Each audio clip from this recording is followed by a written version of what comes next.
Bonsoir et bienvenue à vous en direct sur Public Sénat. Voici les titres du 22h ce soir. François Hollande lance officiellement l'année du centenaire de la Grande Guerre. De nombreuses cérémonies, commémorations et initiatives vont être déclinées sur l'ensemble du territoire. Moment d'unité autour d'un événement, blessure profonde qui marque notre imaginaire collectif et moment politique aussi pour un président qui cherche à rassembler en ces temps troublé. Notre invité ce soir, l'historien Jean-Noël Jeannet tout à l'heure. Il est l'auteur de La Grande Guerre, si loin, si proche. La liste des plans sociaux n'en finit plus de s'allonger en France. Aujourd'hui, ce sont les salariés de la Redoute qui ont manifesté dans les rues de Lille pour protester contre la suppression à venir d'au moins 700 postes. C'est un coup dur sur le front de l'emploi. Malgré une timide reprise en Europe, l'activité industrielle en France se grippe et se rétracte. Les chiffres et l'analyse dans ce journal. François Fillon tend la main aux centristes dans une interview à paraître demain dans l'Est républicain. L'ancien Premier ministre affirme que l'UMP doit construire un projet d'alternance avec Jean-Louis Borloo et François Bayrou. Une main tendue qui intervient après le mariage entre les deux formations centristes UDI et Modem. Et alors que François Bayrou annonce ce soir sa candidature au municipal de Pau face au PS et à l'UMP, les détails dans le tour de l'info tout à l'heure. Voilà pour le programme de votre 22h. Merci d'être en notre compagnie. François Hollande a donc donné le coup d'envoi des commémorations du centenaire de la Première Guerre mondiale. Il a lancé son ordre de mobilisation générale pour, dit-il, réformer, réunir et réussir. Des mots qui ont forcément une résonance particulière en pleine tourmente politique et sociale. On voit tout cela avec Camilla Campuzano. Quelques notes. Des images d'époque. Pour se souvenir de la Grande Guerre, François Hollande prend un ton solennel. La Grande Guerre a encore beaucoup à apprendre à la France d'aujourd'hui. Elle nous rappelle l'intransigeance que nous devons avoir face aux haines, face au racisme, face à toutes les atteintes aux principes, aux valeurs qui nous constituent. Des mots qui rappellent l'actualité récente. Le message est salué par Harlem Désir. À l'heure où se répandent le déclinisme, le repli sur soi, l'intolérance, le président a rappelé que rien n'est impossible à une France rassemblée. Le rassemblement, c'est aussi ce qui marque les sénateurs. La France était un pays qui sortait de très graves divisions politiques et qui s'est retrouvé comme patrie dans l'unité, dans des conditions extrêmement difficiles. Et pour moi, c'est la principale leçon de la Grande Guerre. Même Jean-François Copé n'hésite pas à parler d'un très beau discours. Un discours avec lequel François Hollande s'est donc offert un moment de répit dans un contexte politique et économique difficile. Et François Hollande qui a également invité les Français à verser au patrimoine commun les documents, les archives dont ils disposent sur la Grande Guerre. Et justement, on va s'arrêter ce soir sur des archives exceptionnelles. Je vous propose une plongée dans des documents inédits du Parlement, du Sénat. On y apprend notamment que durant cette guerre se tenaient des comités secrets entre parlementaires. On voit tout cela avec Pauline Dame et Quentin Calmet. 4 juillet 1916, le Sénat ferme de façon exceptionnelle ses portes. Commence alors, dans la plus grande confidentialité, le premier comité secret. Dans ce huis clos, sénateurs et huissiers prêtent serment de ne rien révéler de la teneur du débat. Un siècle plus tard, les comptes rendus préservés à la bibliothèque du Sénat révèlent les contenus de ces discussions houleuses. La question primordiale, sans doute, c'était l'armement. Et il y avait d'autres questions aussi, plus généralement la conduite de la guerre, la question du service de santé et aussi un certain nombre d'opérations militaires telles l'expédition de Salonique. Reconstituer la teneur de ces 4 comités secrets a représenté un défi de taille. Interdit de publication au journal officiel, il ne restait que ces prises sténographiques de l'époque. Dans certains cas, leur prise était difficile à déchiffrer, surtout que parfois certains ont une prise sténographique qui leur est tout à fait personnelle. C'est pourquoi il y a beaucoup de lacunes, il y a des fragments qui manquent. Parmi les sénateurs les plus connus qui font entendre leur mécontentement, Georges Clemenceau. Il critique dans ses débats secrets la stratégie du gouvernement. Il cible également le commandement de l'armée française, alors enlisé dans les tranchées. C'est à cette période que le Parlement, et notamment le Sénat, a vraiment développé sa fonction de contrôle. Clémenceau, devenu président du Conseil, explique alors « La guerre est une chose trop importante pour être confiée aux militaires ». L'actualité économique et sociale à présent avec la liste des plans sociaux qui n'en finit plus de s'allonger en France. Aujourd'hui, ce sont les salariés de la Redoute qui ont manifesté dans les rues de Lille pour protester contre la suppression à venir d'au moins 700 postes. Et c'est un nouveau coup dur sur le front de l'emploi. Malgré une timide reprise en Europe, l'activité industrielle en France souffre et se rétracte. Les détails avec Julie Hulin. À l'Elysée comme à Bercy, on y croit encore. Et on entonne depuis des mois le même refrain, la courbe du chômage va s'inverser avant la fin de l'année. Seulement il y a des jours comme ça où l'avenir de l'emploi semble faire grise mine.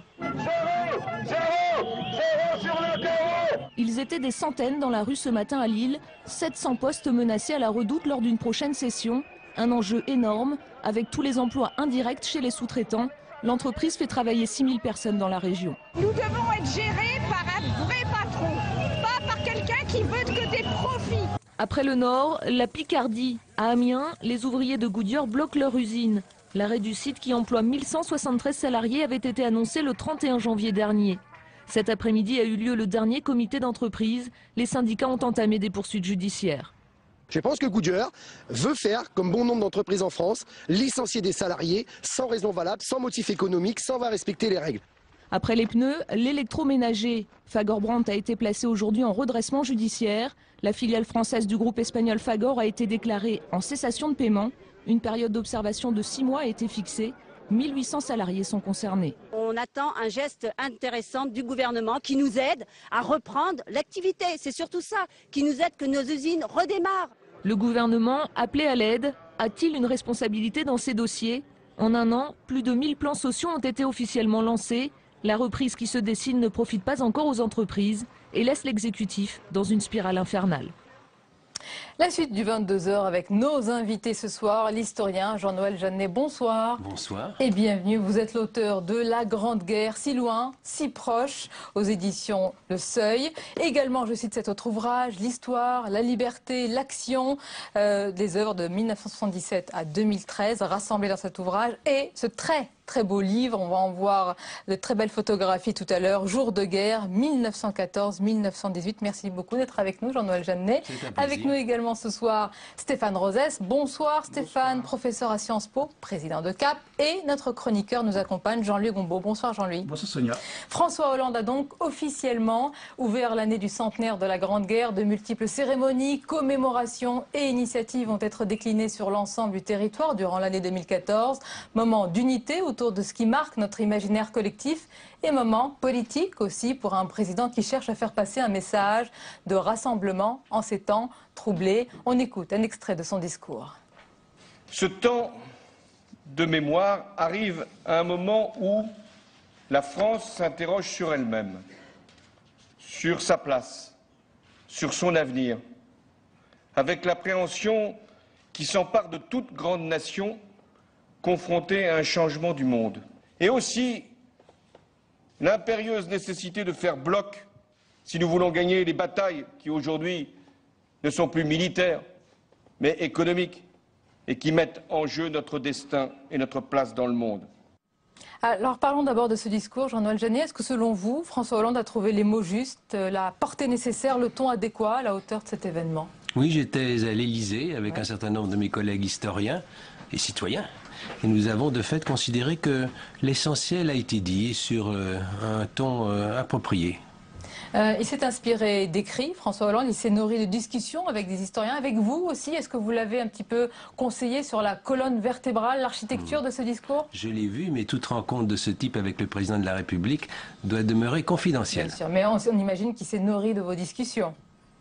Je le pense, je l'espère, je n'en sais rien. J'en jugerai mal parce qu'il en a vu aussi d'autres, il a lu beaucoup, il connaît bien cette période, donc il a eu à réfléchir naturellement, spontanément sur ce que peut être l'usage civique d'un anniversaire de ce type. C'est naturellement d'abord une remémoration, un hommage rendu à nos ancêtres, et dans chaque famille de France, où quasiment il y a le souvenir de ce que cela fut. Et dans le même mouvement, évidemment, le souci du chef 89. Le chef de l'État, il lui revient de dessiner des lignes pour essayer de réfléchir avec ses compatriotes sur l'utilisation possible, et c'est tout à fait légitime, aujourd'hui, dans un monde tellement différent, de cette mémoire, ce que cela peut nous apprendre et à quoi cela peut servir, par exemple pour la construction de l'Europe. L'intitulé de l'un de vos livres, je l'ai dit tout à l'heure, La Grande Guerre, si loin, si proche. Est-ce que c'est proche des Français? Est-ce qu'il y a un lien qui relie chaque Français à cet événement, dans sa famille, dans sa ville, dans sa commune, avec le monument aux morts? Est-ce qu'il y a ce rapport, ce lien toujours présent? J'en suis personnellement convaincu et je gage que pendant l'année qui s'ouvre, on va s'apercevoir sur le territoire entier de la France, en particulier dans d'autres pays aussi, on va s'apercevoir à quel point surgissent des manifestations de toutes sortes qui témoigneront de l'intérêt porté. Comment vous le sentez? Les gens sont passionnés, ils cherchent des photographies, des archives, ils s'interrogent. Vous voyez cette effervescence de curiosité? Je vois déjà en particulier la presse régionale marquer beaucoup d'intérêt pour cela. Ça a été la même chose en 89. Il faut du temps, mais là il y a évidemment dans chaque commune de France, comme vous le disiez, des monuments aux morts qui témoignent avec un éclat sombre de ce qu'ont été ces sacrifices, faire comprendre aux jeunes d'aujourd'hui pourquoi, comment on en est arrivé là, quel sens ça a et ce qui peut rester de ce message. Voilà une tâche magnifique. Ce n'est pas seulement le gouvernement qui le fera, ni seulement les historiens. Je crois que chacun, les pédagogues, les journalistes, se l'approprieront et aideront les nouvelles générations par un rôle normal de médiateur à comprendre ce qui a été et à réfléchir à toutes les espérances que l'on peut avoir, que cela ne recommence pas. Et finalement, aux moyens pour chaque acteur, c'est-à-dire chaque citoyen, de contribuer à ce que la paix, si fragile toujours, puisse perdurer. Voilà ce qui va se passer l'année prochaine. Je reviens à ce qui se passe aujourd'hui, ce qui s'est passé aujourd'hui, ce discours. Stéphane Rosès, il y a eu tout un débat, dit-on, entre les conseillers du président sur l'importance à accorder à ce discours. Un discours qui se voulait politiquement comme un discours de relance en ces temps troublés. Finalement, c'est plutôt un message qui est très consensuel. C'est l'union sacrée. Est-ce que ce message va rester dans l'histoire? Est-ce qu'il va marquer? Oui, j'imagine que le débat portait non pas sur l'opportunité de célébrer ce que dit Jean-Noël Chadnay, la double dimension, à la fois ça ne doit pas se reproduire et en même temps il y a eu un mouvement d'union nationale. Et j'imagine que chez les conseillers, le débat ne portait pas tant sur la nature de la séquence, mais est-ce que c'est à ce moment-là qu'il faut le faire et sous cette forme-là. Parce que sur le fond, effectivement, le pays aspire à la projection, au rassemblement. Les sujets ont évidemment changé depuis un siècle, mais je suis frappé par exemple l'exemple du Mali. 75% des Français ont soutenu l'intervention au Mali. Le président de la République avait dit « c'est le plus beau jour de ma vie politique ». C'est dire si c'est le besoin d'union nationale qui a fait le soutien du pays au Mali et la décision du président de la République. Donc quand un pays doute de son avenir, il va chercher dans la mémoire des ressources et dans la littérature. Regardez le dernier Goncourt du général de Gaulle, je crois que c'était une formule qu'il avait vue au musée du Luxembourg. Alors c'est du passé que naît l'espoir dans l'avenir. Ex praeterito spes in futurum. Vous faites souvent votre journal en latin? Ça peut arriver. Je vais commencer dès la semaine prochaine. Quelques cours avec vous et je démarre. L'avenir vient de loin, l'idée que le passé... Et François Hollande doit y penser très fort. Oui, absolument, il doit y penser très fort. Alors, ce qui manque peut-être, on voit bien, et ça correspond à l'état d'esprit et à l'attente des Français, le sujet c'est que dans une guerre, il y a toujours un but de guerre. Alors, on sent bien que dans sa formule réformer, rassembler, réussir, il y a une volonté d'assembler, mais dans l'imaginaire français, il faut dire où on va. Et sans doute que ce qui est, je parle sous le contrôle de notre expert historien, j'imagine que si les Français ont duré dans cette boucherie si longtemps, c'est qu'il y avait quand même l'idée qu'il y avait d'un côté la République française et de l'autre un empire. Et donc il faut sans doute toujours dire, pour mobiliser le pays, là où on va, l'idée que le président de la République se fait de là où il veut emmener la France. Et ça, on attend, ça va peut-être venir ensuite. C'est pas encore venu selon vous, oui. Jean-Noël Jeannet, oui. J'ai été frappé du fait qu'il avait insisté sur la capacité qu'a eu la République de tenir bon. Avant la guerre, beaucoup de gens à droite qui étaient... Pourquoi ça vous a frappé ? Parce que beaucoup de gens à droite avaient pensé que la guerre empêcherait la République de survivre, de subsister, qu'elle ne serait pas capable de la conduire. Or, non seulement elle l'a conduite, mais nous parlons au Sénat. Le Parlement a continué de fonctionner d'un bout à l'autre avec les commissions. Et Clémenceau lui-même, qui a été à la fin le magnifique chef de guerre que nous savons, n'a pas cessé de venir ici devant les sénateurs. Il en était, et devant les députés. Et c'était une conception qui méritait, je crois, d'être saluée et d'être évoquée. François Hollande l'a l'a fait. Jean-Luc Gombault. Oui, moi j'ai été frappé de deux choses du discours du président, cet appel à l'union, et je me suis revenu sur ce qu'avait dit le général de Gaulle lorsque lui célèbre le 50e anniversaire de 14. Et ce qui est extraordinaire, c'est pratiquement les mêmes paroles.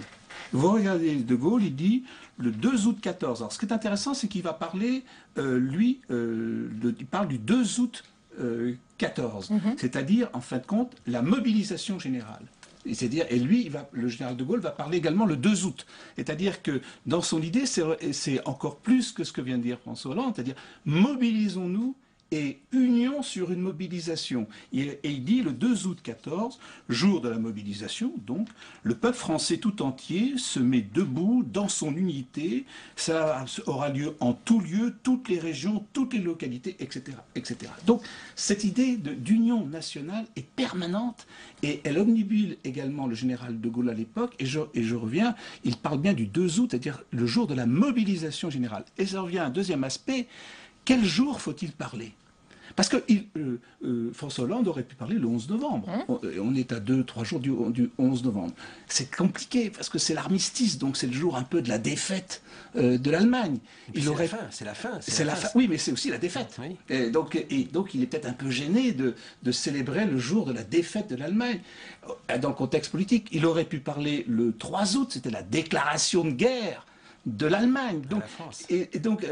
Oui, il déclare la guerre à la France, n'est-ce pas? Et donc, l'idée de jour, et ça va nous omnibuler tout le long, à mon avis, de ça. Et enfin, un dernier aspect, il dit, c'est plus la guerre comme en 14-18, il parle un peu de la guerre économique aujourd'hui. Nous sommes sur un autre terrain. Et je vais vous donner un rapport de chiffres qui ne me paraît pas inintéressant.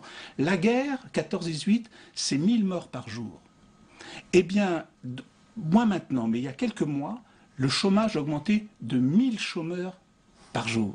Et donc, ce millier donne un rapport également assez intéressant. Oui, vous avez raison d'insister sur ce phénomène de l'unité. Puisque forcément, je compare avec l'autre grande commémoration, celle de 89. La Révolution, c'était d'abord une rupture. Donc il fallait faire en 1989 une commémoration, je pense, qui était celle du parti du mouvement contre ceux qui n'avaient pas voulu qu'on avance dans cette direction et qu'on porte les idées des Lumières. Là, c'est une unité qui, à vrai dire, n'avait pas été prévue par tous, puisqu'on pensait que le monde ouvrier allait se rebeller, allait mettre la crosse à terre. Et puis, ce n'est pas ce qui s'est passé. Ils ont d'ailleurs été dans la ligne de Jaurès, qui s'était battu, qui a été assassiné le 31 juillet, et qui s'était battu désespérément pour que la guerre n'ait pas lieu, mais qui avait déclaré à l'avance que si une guerre offensive se portait contre la France, si on était contraint à une guerre défensive, alors même le prolétariat ne devrait pas échapper à son devoir, parce que s'il y échappait, il perdrait l'énergie qui lui permettrait un jour de renverser le capitalisme. Alors j'entends union sacrée, discours consensuel, permettez-moi d'intégrer un zeste de débat. Certains historiens ont critiqué l'instrumentalisation de l'histoire par Nicolas Sarkozy. C'était sous le précédent quinquennat. Il avait ouvert son mandat, on s'en souvient, en mettant en avant la lettre de Guy Môquet et en faisant des grandes visites. C'était sur les lieux de résistance. Et François Hollande, non, c'est pas de l'instrumentalisation. Vous n'y voyez pas de...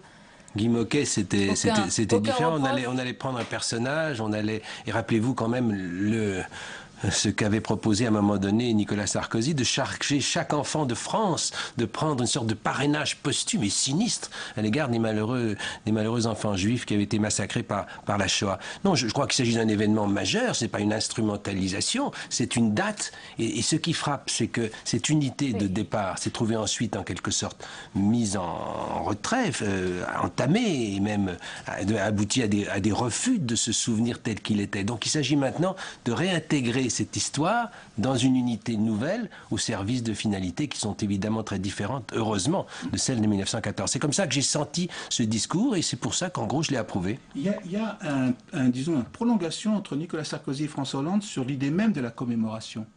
Lorsque M.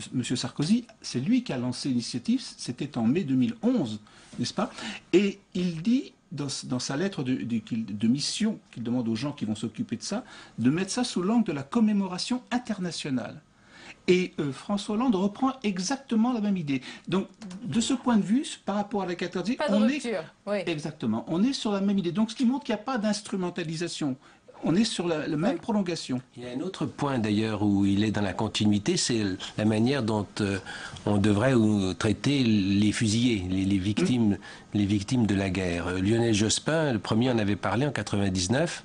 Nicolas Sarkozy l'avait beaucoup critiqué à l'époque, mais quand il est devenu président, il est allé dans la même direction. C'est-à-dire qu'il a dit que ces malheureux, dans l'ensemble, devaient être restitués à la mémoire nationale. Néanmoins, il ne faut pas aller trop loin. Il ne faut pas, en quelque sorte, se focaliser, être fasciné uniquement par ces fusillés ou par ces mutins, quelque dramatique qu'était leur histoire. Et ce serait d'une certaine façon faire une injure à l'égard de tous ceux qui ont tenu dans des conditions qui étaient d'une dureté absolument épouvantable. J'ai senti ça aussi dans le discours. Oui, mais tout est parfait. Alors, excusez-moi, il n'y avait pas un manque, un oubli, le regard de l'historien, ça...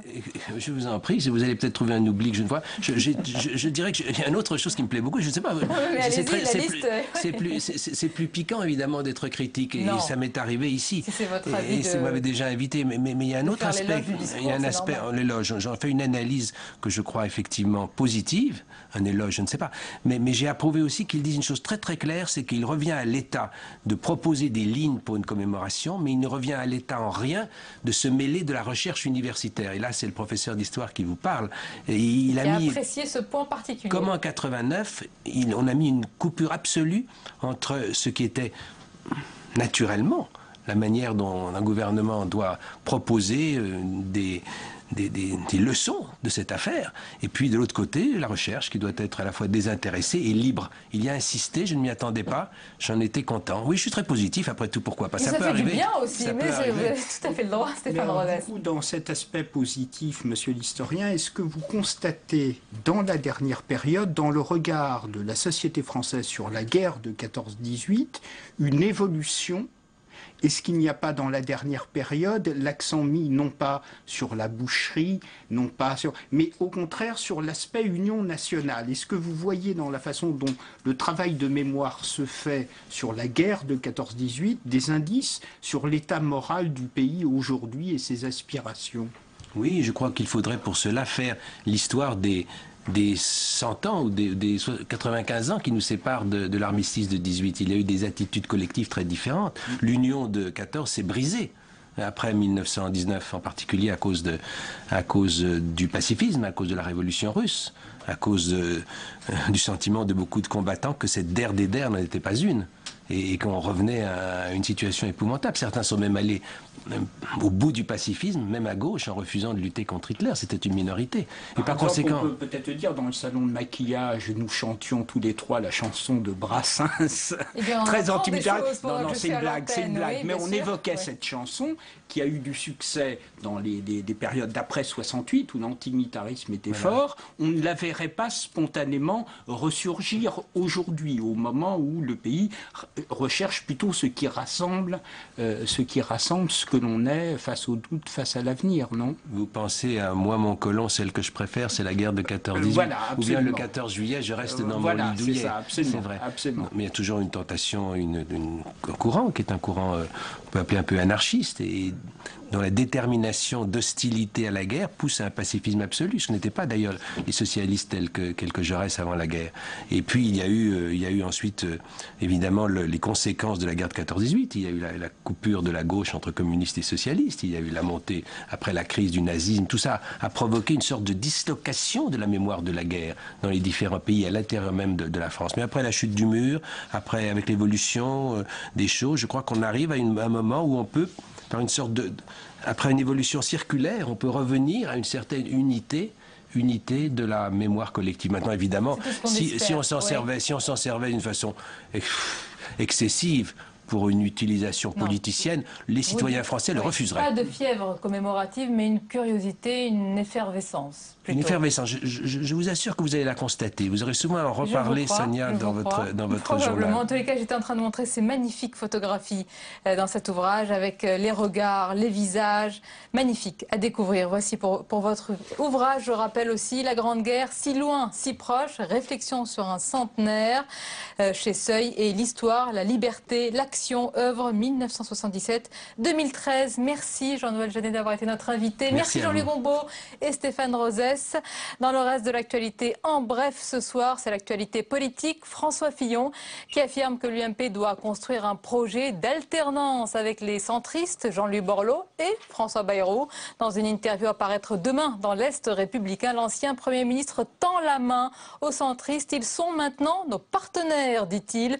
Une main tendue qui intervient après le mariage entre le MoDem et l'UDI, alors que François Bayrou, je vous le disais tout à l'heure, repart à la conquête de Pau pour les municipales face au PS et à l'UMP. Les détails, c'est dans le tour de l'info tout de suite.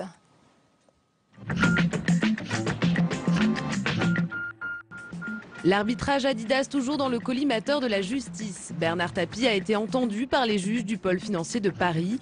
Une nouvelle audition organisée à sa demande dans le cadre de sa mise en examen pour escroquerie en bande organisée. Après 5 heures d'entretien, l'homme d'affaires s'est défendu de toute malversation dans l'affaire pour son contentieux avec le Crédit Lyonnais. Une procédure qui remonte à 2008 et qui lui avait rapporté 403 millions d'euros. Il a su se faire désirer. François Bayrou a pris sa décision. Il sera candidat à la mairie de Pau. Après 2 tentatives déçues en 1989 et 2008, le président du MoDem tentera de ravir le siège à la gauche, en place depuis 42 ans. Il s'est engagé à ne pas briguer d'autres mandats si les Palois le choisissent. Un pari risqué. La capitale du Béarn pourrait relancer sa carrière ou mettre un coup d'arrêt à ses ambitions politiques. Un métier formidable, des conditions forminables. C'est le slogan scandé par plus de 4000 sages-femmes dans les rues de Paris. Professionnels et étudiants ont manifesté pour réclamer une meilleure reconnaissance de leurs compétences. Leur objectif, un statut de praticien hospitalier pour être admis comme un personnel médical. C'est inadmissible, on veut être reconnu à notre juste valeur, c'est-à-dire une profession Bac+5. Actuellement, on est rémunéré comme étant Bac+3. Une délégation a été reçue au ministère de la Santé. Le gouvernement devrait se prononcer sur une nouvelle législation dans le cadre de son projet de loi de santé 2014. Twitter fait siffler la sonnerie de Wall Street. Le célèbre réseau social a fait son entrée en bourse. Fort de près de 230 millions d'utilisateurs dans le monde, l'action a quasi doublé en quelques heures, atteignant 45 $. Un record qui témoigne de l'appétit des investisseurs. Un succès conséquent qui n'est pas à l'abri des caprices du marché. 3 mois après l'introduction tout aussi attendue de Facebook en 2012, l'autre média social avait perdu plus de 50% de sa valeur.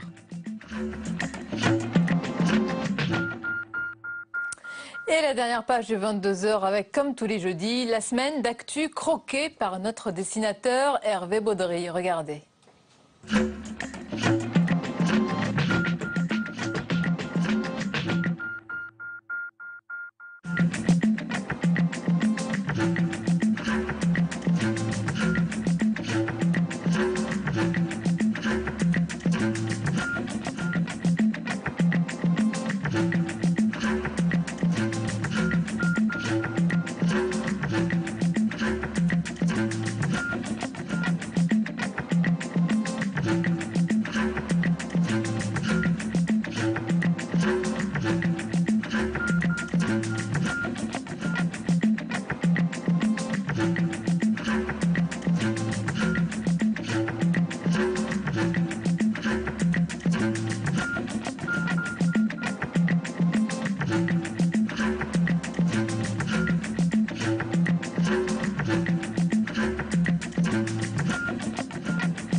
Voilà pour cette semaine tout en dessin. On arrive à la fin de ce journal. Merci de nous avoir suivis. Merci de votre fidélité. Très belle et douce nuit à vous.